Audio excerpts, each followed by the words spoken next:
Today on K&O Tarot, Marilyn Tarot, like when she visited the troops to uplift their spirits because she was just something pretty to look at. Well, spiritually, we're all soldiers, and I'm a soldier too, and I thought I could just share with you some energy. My apologies if I'm not perfect for you. Today, though, this is our card. The King of Swords. Master of Discernment. Master of Habits. This guy has learned so much. Today, I'm picking up on the finger on his left hand. His middle finger has a ring around it. To me, that says Saturn. He is an expert in his program. He knows exactly what to cut out so that he can achieve his goals. And to me, he fights for what is most sacred. Today, only today, I'm getting this. This is a woman. She has become king because she's been left no other choice. There is no queen. There's no position available to be queen anymore. The conditions of the men of her place in her environment were so low that she had no other choice but to rise up against the face of adversity and sacrifice all those comforts of what it means to be a lady. And she has embraced her masculinity in such a way only to benefit generations to come, because it must be done. She knows how important the call is, and so she's dropped the need to be perfect in your traditional, conventional ways. Incidentally,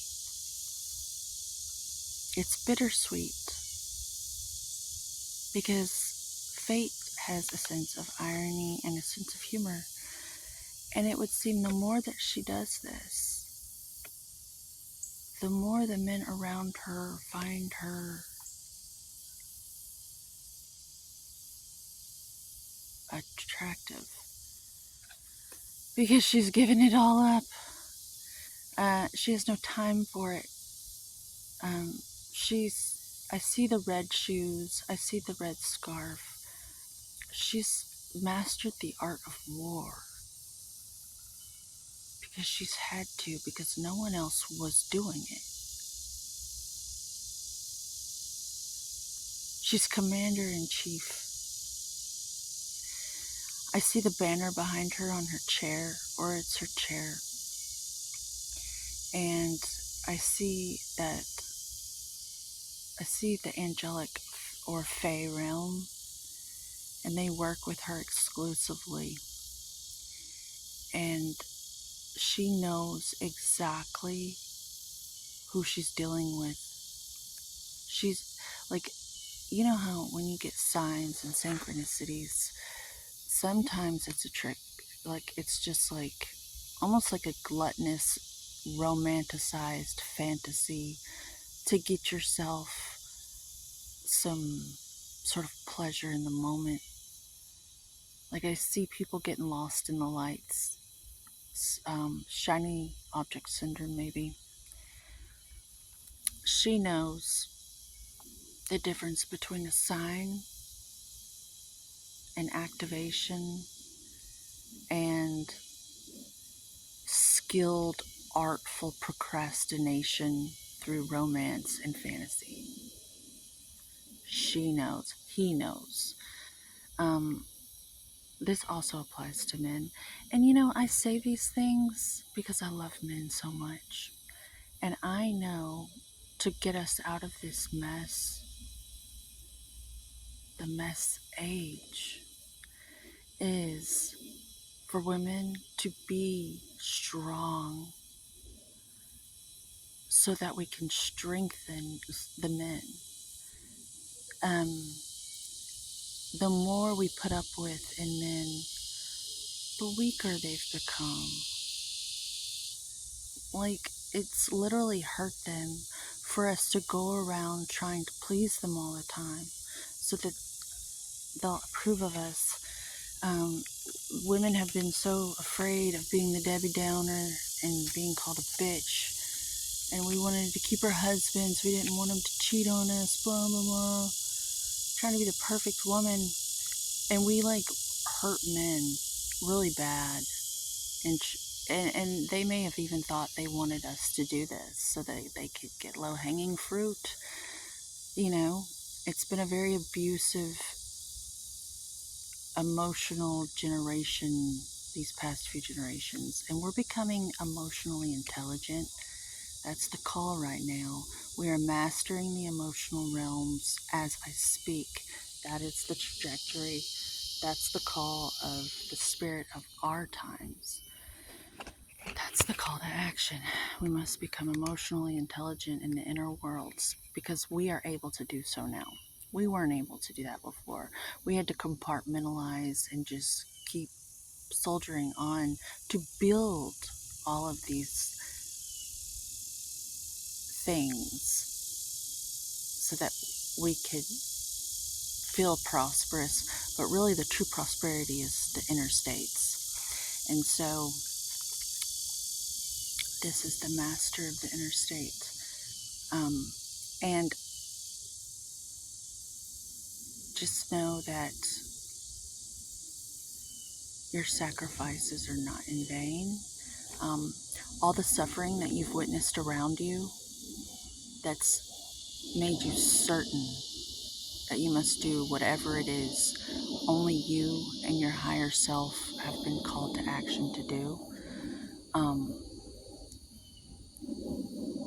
It's gonna be worth it. You are actually gonna get the respect that the people today complain about not having. People like us are the pioneers of the new world.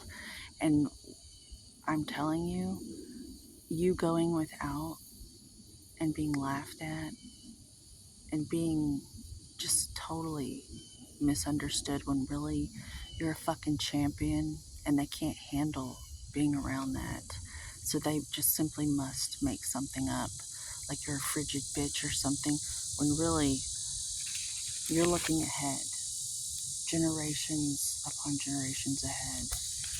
And you just have a knowing that you have to hold the line, like on 300. Hold.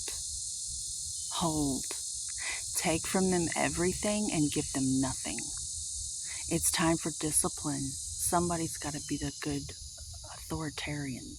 And people are so desperate for a quick fix that they just want you to smile at them and say hello so that they can feel better.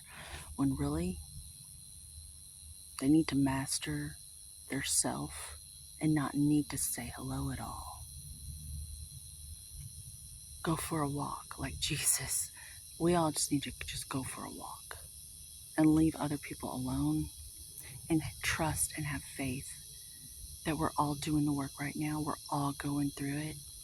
And the real work is on the inside. So get clear and almost be ruthless. It's the time to cut out what needs to be cut out. And you won't tolerate any incorrect behavior.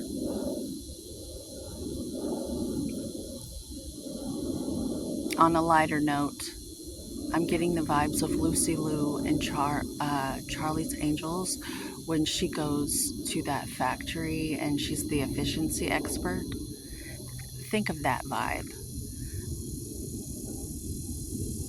And then when you have to pull out that stupid, ditzy bimbo, use that card too, because she does that in that scene.